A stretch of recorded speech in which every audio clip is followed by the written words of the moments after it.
the radars and sensors, what are the pieces of legislation in the EU pipeline that will affect us more than the others.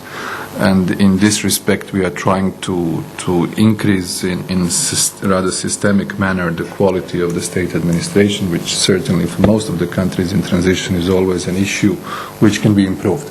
I'm not saying that we are perfect, but certainly we have done a lot, especially in terms of education. And when you come to Zagreb and you see the people who are dealing with the issue and who have been dealing with the EU accession the last couple of years, you see a core base of potential colleague of yours, if I may say, perhaps in the council tomorrow. I will have some discussions today and tomorrow with the people who are trying to set up the external action service, and this is where we as diplomats who are a little bit more likely to be among the first ones to join the institutions will also be able to provide a contribution. But we shall certainly try to be a responsible member which well understands its place, and we will also behave in a very responsible way towards our neighbors once we are in and they are not yet there. We shall try to help them to join.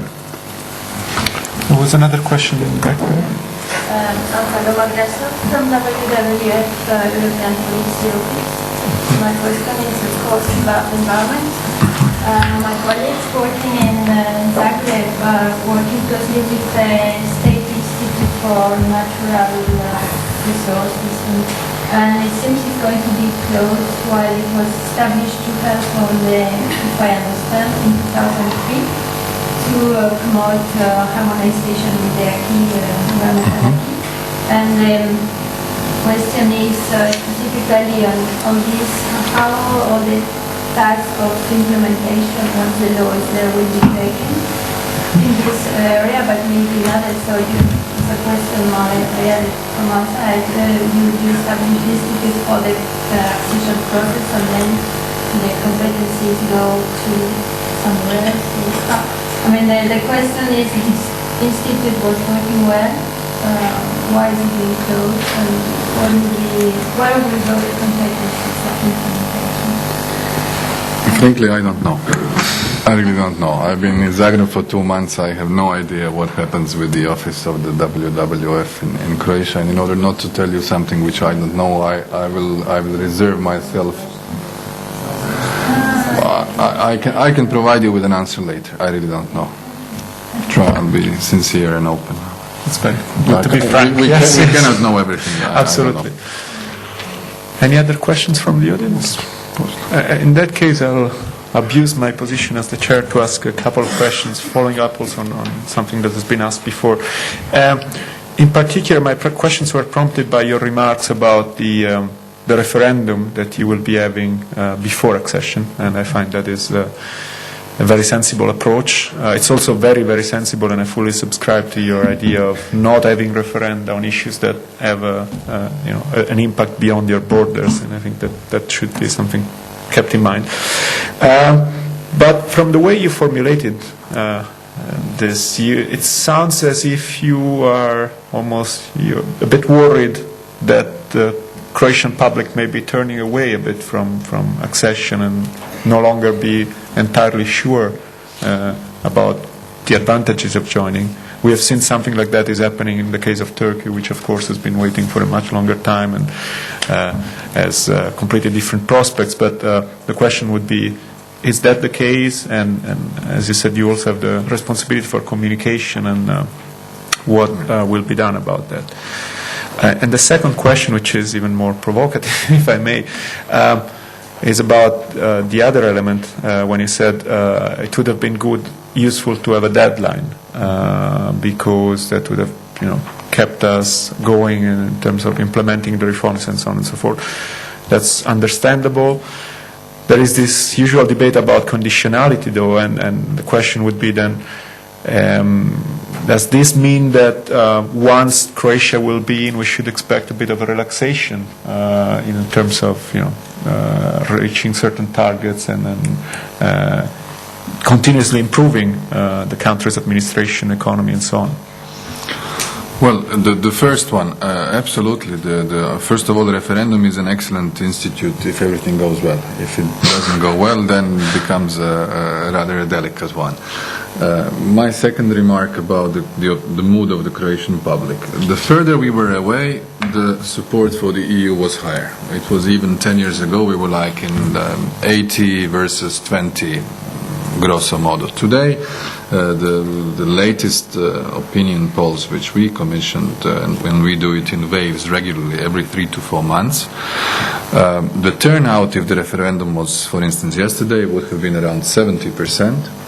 And out of those who would have bothered to vote, 53 would have been in favor, 40 against, and 7 was undecided.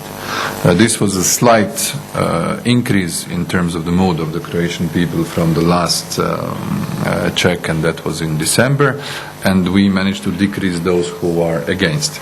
But what does it show? It shows 3 messages. One, we need to strengthen,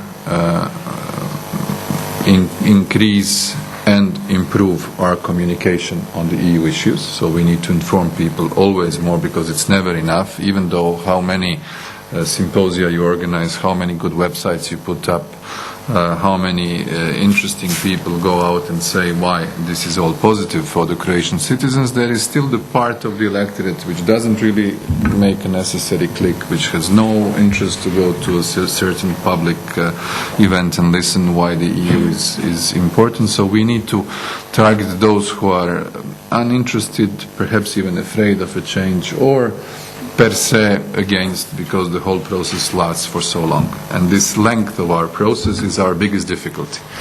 For an average Croat, the process started back in 1990. It didn't start in 2005. And when you look at it, it's like 2 decades, and that's a lot.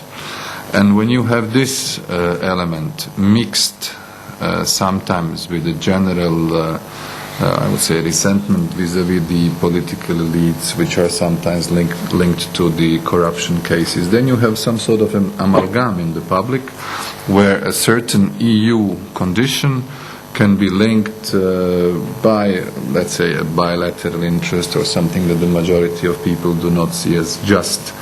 And this entire complex situation gives us a lot of work to do, I would say.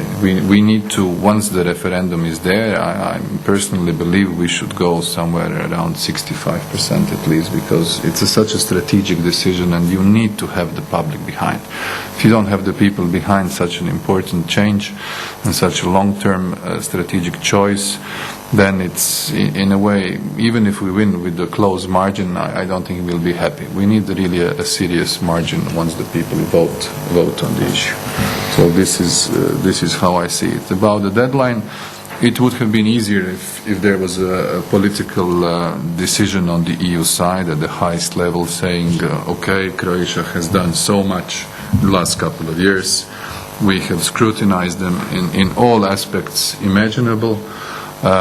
They've done their part of the homework. There are some things more to be done, but we estimate, given our own context and their own effort, that realistically we could envisage this or that date as a deadline for not perhaps as the accession, but at least for the conclusion of the negotiations. That would be really nice, but I somehow am experienced enough not to be naive to expect that there will be such a deadline at this stage. I think the process, the major benchmarks in the process have been set, and no deadline, no promises will be repeated. And we all remember that some very influential European politicians promised much bigger countries in the previous enlargement. They'll be members in 2000, and they actually became members 4 years later. So I guess we have all seen that the EU member states from the, let's say, Western world had rather open arms during the